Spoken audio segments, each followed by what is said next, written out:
Hola, esto es Odi Sapiens, ¿cómo estás? Sí, nos han bloqueado el otro canal y vamos a abrir uno nuevo. Sí, vamos a hacer eso. Hasta para un canal de historia, la censura es fuerte. Es así. Hoy día vamos a hablar de la gran batalla de Europa. La gran guerra, el paralelo de la guerra de Troya, pero en el norte de Europa. Sabemos que Troya estaba en el estrecho de los Dardanelos, justamente en el punto de la ruta. El punto de la ruta de los mares. Ahí estaba. El mar lo movía las embarcaciones por ahí y los dejaba justo en esa bahía. Y ahí cobraban el peaje. No podía salirte de ahí. En ese tiempo pues no había barcos a vapor ni nada de eso. Entonces Troya tenía el control de esa zona. A la par, Troya tenía una homóloga, muy pero muy al norte, cerca al mar Báltico. Se llamaba Tolense, en la zona del valle de Tolense, allí, en la actual Alemania, la parte oriental, cerca de Polonia, de la actual Polonia, cerca. Allí había otra ciudad que también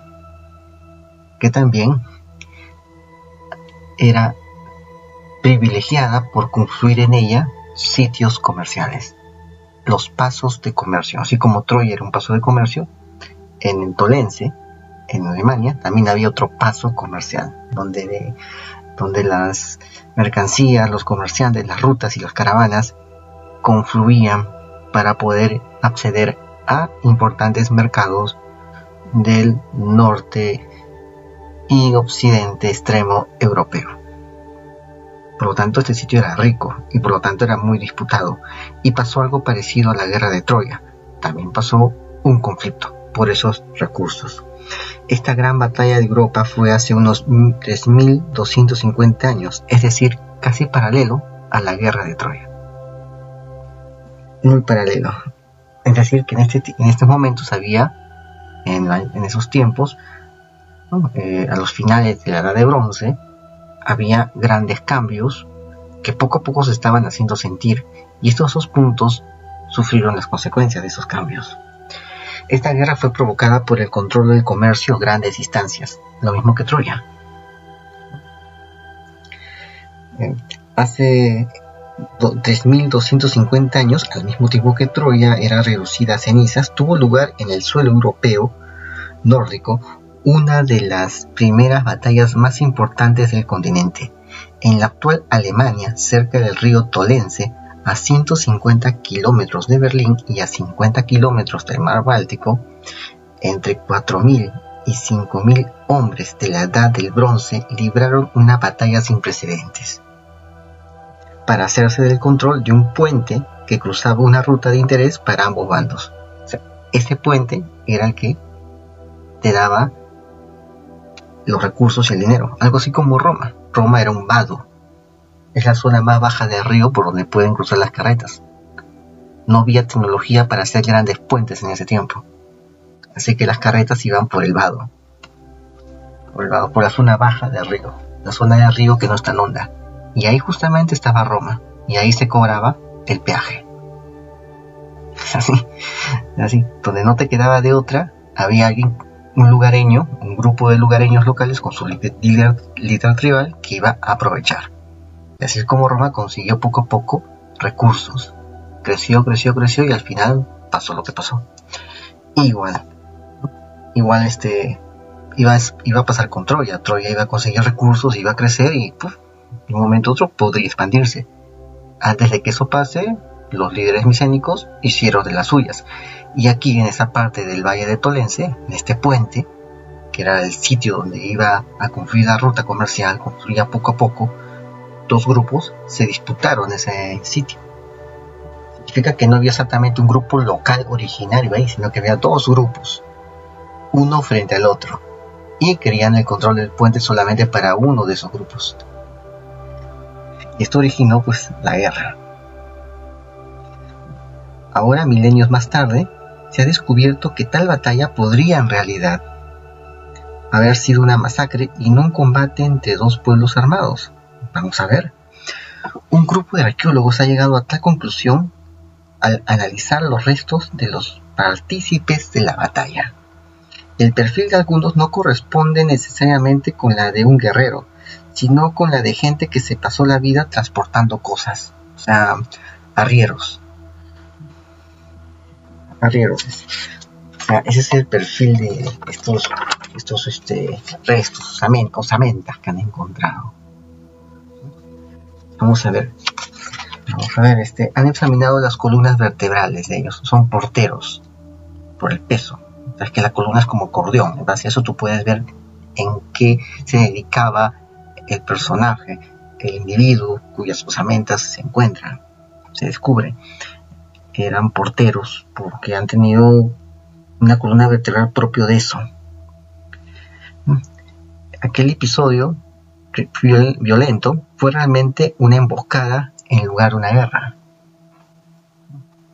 O sea, han emboscado a esta caravana y los han masacrado.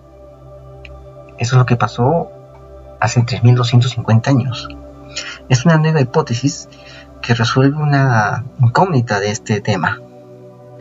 Cuando se encontró este campo de batalla en el año 1996, emergieron restos de caballos, dagas, objetos de Mesopotamia, de Egipto y hasta cadáveres femeninos. ¿Cómo podría haber concentrado tal variedad en el norte de Alemania en ese momento, ¿no? ¿Cómo podría haberse concentrado esta variedad? En ningún campo de batalla antiguo de Europa o Mediterráneo se han descubierto tanto huesos humanos. Hasta el momento se han recuperado las osamentas de unos 140 combatientes. Una exposición especial del Museo Arqueológico al Aire Libre de Großraden, cerca de Stenberg, distrito de Ludwigsparchim, presenta actualmente una selección de estos hallazgos. En aquellas tierras perecieron alrededor de 1.400 personas. La mayoría, tal y como indica la nueva lectura de los investigadores, fueron comerciantes que llevaban todo tipo de objeto de lujo. En este sentido, la masacre fue tan agresiva, violenta y numerosa que fue confundida durante décadas por la guerra más antigua de Europa. Vamos a ver, las primeras informaciones acerca de los hallazgos del río Tolense eran espectaculares. Se desconocía cómo es que una zona donde predominaban pequeñas aldeas y granjas aisladas podría haber albergado una batalla de tales magnitudes. Es así. O sea, cuando era una ciudad, las ciudades antiguas, eran unas cuantas manzanas. No eran ciudades como ahora. No existían megalópolis, no existían metrópolis en este tiempo. No existían. Era lo que podríamos llamar una villa. Una villa es 2.500 personas. Una ciudad es 5.000 personas. Las ciudades pequeñas, 5.000 personas, 10.000 personas. Algunas llegaban hasta 20.000, pero no llegaban hasta el tamaño de una metrópoli, que es 500.000 de personas. No había tanta gente para aglutinarse en un solo lugar. No había. Las sociedades con territorio abundante y escasez en recursos humanos suelen preferir conflictos de carácter ritual en los cuales solo luchan realmente unos pocos adalides. Es como lo que pasó en la época romana, donde los Horacios y los Cornelios se enfrentaron, ¿no? 3 hermanos Horacios y 3 hermanos Cornelios, ¿no? 3 mellizos. Así. Depende de quién gane, la ciudad a la cual ellos pertenecían gana, como David y Goliat, ¿no? Depende de quién ganaba, ¿no? Si ganaba David, ganaban los judíos; si ganaba Goliat, ganaban los filisteos, ¿no? O sea, esto era algo común, ¿no? Cada quien colocaba a sus espadachines o a sus guerreros, sus adalides. Cada ciudad nombraba a sus paladines, ¿no? Para que su destino decida el de todos los demás. Eso pasaba antes, ¿no? Que no convenía una masacre total, ¿no? O sea, al final se quedaban sin nada. Bueno, seguimos. Inicialmente los hallazgos provocaron varias hipótesis. Los científicos interpretaron el lugar como un cementerio prehistórico cuyas tumbas podrían haber sido destruidas por una inundación. También entraban en juego el que fuera el lugar para ceremonias religiosas, durante las cuales se podían haber realizado sacrificios humanos. Se tejió infinidad de hipótesis. Sin embargo, las conocidas costumbres funerarias de la región hablaban en contra de un cementerio. Los residentes de la Edad de Bronce solían enterrar a sus muertos en tierra seca. La proporción de edad y género tampoco coincidía con un lugar de entierro. La gran mayoría de los muertos eran hombres y perdieron la vida, hasta donde se ha podido determinar, entre los 20 y 40 años. El hecho de que esto no sucediera según algún ritual similar conocido, sino mediante el uso de diferentes armas, habla en contra de un acto de culto. O sea, esos sacrificios rituales que hacían, ¿no? Para complacer a una divinidad, todo eso no cuadra la evidencia con esa hipótesis. Basándose en rastros de heridas en los restos óseos, los científicos paleoforenses pudieron descifrar qué armas se utilizaron. Los guerreros se atacaban entre sí con lanzas, garrotes, espadas y sobre todo arcos y flechas. Alrededor de 50 puntas de flecha de bronce demuestran que la mayor parte de la batalla se libró con esta arma de largo alcance. Es así, todo es en largo alcance, o sea, evitaron el cuerpo a cuerpo, ese tipo de confrontación más presencial, más cercana. Además, las espadas en particular atrajeron el interés de los científicos. Durante mucho tiempo la tesis fue que las armas de bronce eran extrañas, de alta calidad y por lo tanto valiosas, o sea, poco y valioso. Se usaba de modo principal como ostentación, con el fin de demostrar el prestigio de sus portadores, algo así como el hacha de bronce del Neolítico, algo así, ¿no? El hacha de bronce de fines del Neolítico, ¿no? El hacha de bronce es significa como un Rolex, ¿no? Con tener un Rolex en tu muñeca, ¿no? En ese tiempo tener una espada también era eso, era equivalente a eso. Ahora, sin embargo, tanto las heridas como los signos de uso en varias espadas, ¿sí? En varias espadas encontradas mostraban que habían sido utilizadas en combate. O sea, la espada había también sido utilizada en combate, ¿no? Los signos en varias espadas. Y las heridas se encontraron heridas de espada. Otra observación encajaba con esto. Varios de los muertos eran aparentemente jinetes, tal como se ve en los cambios típicos en sus articulaciones óseas, así como algunas fracturas óseas que se explican por caídas desde cierta altura o ataques desde abajo. Esto podría significar que los guerreros a caballo que lucharon en el río Tolense estaban organizados bajo una jefatura o jerarquía de mando correspondiente a una sociedad estructurada. Aquí no se habla de hordas, de campesinos con garrotes que lucharon salvajemente, no, sino de ejércitos organizados. Pero no está claro quiénes eran los combatientes y por qué lucharon entre sí. Cuando se analizan los isótopos de los dientes, se ve que muchos de los combatientes comieron mijo durante muchos años. Comieron ese cereal llamado mijo.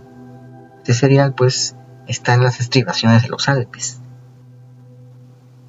Está ahí en los Alpes, o sea, está un poco lejos de esa zona del Valle Tolense. Dado que inicialmente se asumió que este grano aún era desconocido en Mecklemburgo, es decir, la zona costera de Polonia y parte de Alemania, esa zona costera del Báltico, era desconocido este grano hace 3.250 años, en la época de esta masacre, surgió la imagen de migrantes que viniendo del sur atacaron a los colonos en el Tolense, así como los micénicos vinieron del oeste y atacaron a los troyanos. Entonces acá sería que estos colonos del sur fueron y atacaron a los tolenses. Pero aún así los científicos rechazaron también esta hipótesis, dado que el mijo era bien conocido en el norte de Alemania. La esperanza de poder sacar conclusiones fiables sobre los orígenes de los combatientes con la ayuda de análisis de isótopos no se ha cumplido. Ahora bien, los hallazgos han hecho cada vez más plausible por qué la pelea comenzó en este punto del río. En las aguas del Tolense, las excavadoras encontraron una estructura de madera que probablemente pertenecía a un puente sobre un río, el cual en su día era mucho más ancho. Allá pues en Europa dura de hasta medio kilómetro. Hasta ahora, la datación por radiocarbono de los restos de madera mostró una antigüedad de 3.900 años. Bastante. O sea, 700 años antes de la batalla. Ya había ese puente, esa estructura. Pero la instalación todavía estaba en funcionamiento en el momento de la batalla. O sea, la batalla es del 1250, ¿no? 1250. Y el puente es del año 1900 antes de Cristo. Así, 1900 antes de Cristo ya estaba ese puente ya, y seguía vigente en el año 3250, o sea, 750 años después seguía vigente ese puente. Significa que ya se conocía como ruta de comercio, que era el punto principal. Este lugar presumiblemente tenía la característica de que era el cruce de dos antiguas rutas comerciales de larga distancia. Artículos de lujo y estratégicos como estaño, que era necesario para fabricar bronce, llegaban a través de esto. Sucede que los arqueólogos de Hall presentaron una perla que se encontró en una tumba que la edad de bronce, cerca de un lugar llamado Spertet o Sarlecreis. Está fechada en el año 1200 a.C. y viene de Mesopotamia. Su color azul se debe al lapislázuli, el cual fue extraído en Afganistán. Ahí han encontrado. También en Neustrelitz, en Mecklemburgo, Pomerania Occidental, se descubrieron 180 perlas de vidrio provenientes del Mediterráneo y que también datan del año 1200 a.C. Estaba todo bien interconectado. Las dimensiones de este comercio de larga distancia se hacen tangibles en el río Tolense.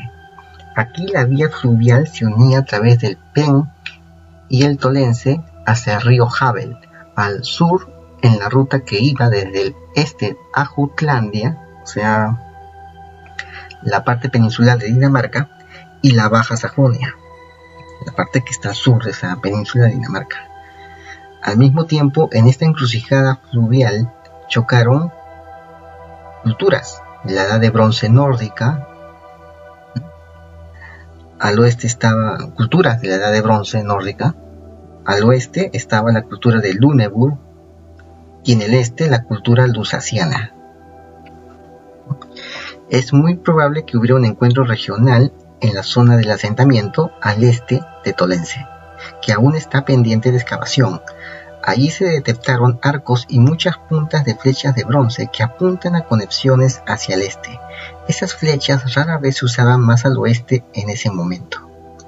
De acuerdo con el estado actual de las cosas y con la debida cautela, Detlef Jansen aventura, el arqueólogo que está investigando esto, aventura en hipótesis. Hacia el año 1250, una fuerza avanzó desde el oeste hasta el puente sobre el río Tolense. Es de suponer que fue detectada a tiempo por personas de la orilla este, las cuales bloquearon el puente y tendieron una emboscada.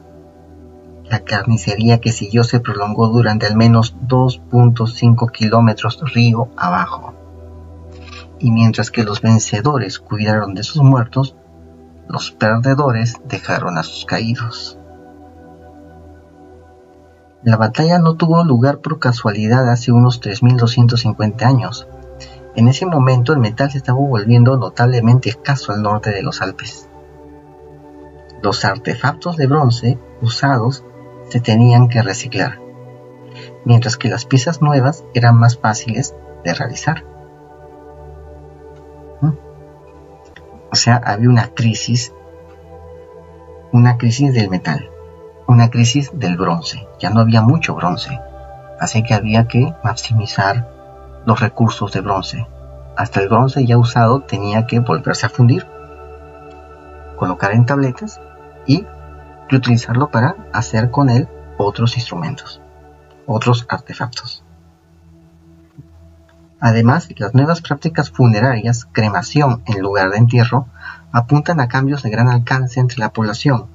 El colapso del comercio a larga distancia anticipó un escenario que 50 años después abrumaría a las culturas avanzadas de Oriente Medio. Ojo, un comercio de larga distancia. Este comercio colapsa. Y esto, 50 años después, esta crisis llega al Oriente Medio. 50 años después. Es así. Y ahí vemos el tema de Troya y todo eso. Invasiones, revueltas, hambrunas, falta de recursos pusieron fin al sistema estatal altamente desarrollado en la Edad de Bronce. O sea, hubo una escasez de bronce. Y eso se sintió aquí en el norte de Alemania. Y comenzó a llegar hasta Troya. Hasta Troya llegó y ahí empezó el problema.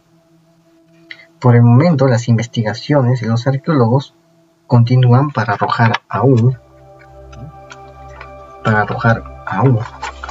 más luz a un conflicto que hasta este año se había tomado como una de las grandes batallas europeas de la protohistoria. O sea, ya tenemos un punto aquí es que el bronce, tal como se podía conseguir en ese momento, comenzó a escasear y había que pelear por ese bien escaso. Y esas peleas por el bronce trajeron una crisis que comenzó a recorrer toda la ruta del bronce. Recorrió toda la ruta, toda esa ruta comercial comenzó a ser infectada por la crisis del bronce. Y esa ruta llegó hasta Troya, y ya sabemos lo que pasó. Es así. Y ahí termina la Edad de Bronce, por esa crisis. Y después aparece otro grupo y dice, nosotros podemos hacer hierro. Y en Realpolitik hemos hablado ya de ese punto. Podemos hacer hierro y entra la Edad Oscura. El hierro comienza a forjar de la nada otra vez pueblos, ciudades, estados, poco a poco, y de un momento a otro aparecen los grandes imperios de tendencia universal. Y viene la edad del hierro, la edad romana, la edad feudal, la edad del acero y ahora la edad de la tecnología basada en el silicio. Bueno, toda una cadena de hechos. Bueno, ya eso es todo, nos vemos hasta otra ocasión, saludos.